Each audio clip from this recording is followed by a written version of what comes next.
যে মানুষটাকে কখনো দেখিনি, যার কণ্ঠস্বর কখনো শুনিনি, সে মানুষটা কিভাবে এত আপন হয়ে গেল?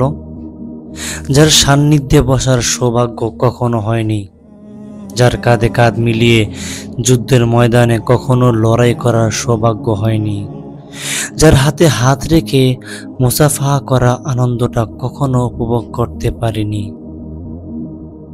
যার কাছে সরাসরি অভিযোগ দেওয়ার মতো মিষ্টতা কখনোই অনুভব করিনি, যে মানুষটার আর আমার মাঝে ব্যবধান 1450 বছরেরও বেশি, যে মানুষটা আমার থেকেও বেশি কান্না করেছে আমার ভালোর জন্য, যে মানুষটা আঘাত পেলে কখনোই কান্না করতেন না, যে মানুষটার চোখের ভাষায় হারিয়ে যেত হাজারো বেঈমানদের হৃদয়, যে মানুষটা মিষ্টি কোমল কথায় গলে যেত শক্ত পাথর।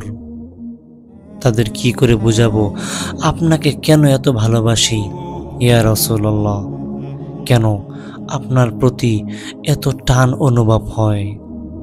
বইয়ের পাতায় আপনার আকৃতি পড়েছি, আপনার শিক্ষা জীবন, আপনার সামাজিক জীবন, অর্থনৈতিক জীবন, পারিবারিক জীবন নিয়ে অনেক পড়েছি। আপনাকে নিয়ে পড়তে পড়তে চোখের কোণায় কখন যে পানি চলে আসে তা হয়তো চোখ নিজেও জানে না। কখনো সরাসরি আপনার খেদমত করার সৌভাগ্য হয়নি ইয়া রাসূলুল্লাহ।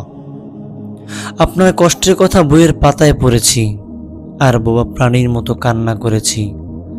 আপনাকে বলার মতো আমার অভিযোগের ঝুলি ভারী হয়ে গিয়েছে, যা আমি এখন আর বহন করতে পারছি না ইয়া রাসূলুল্লাহ।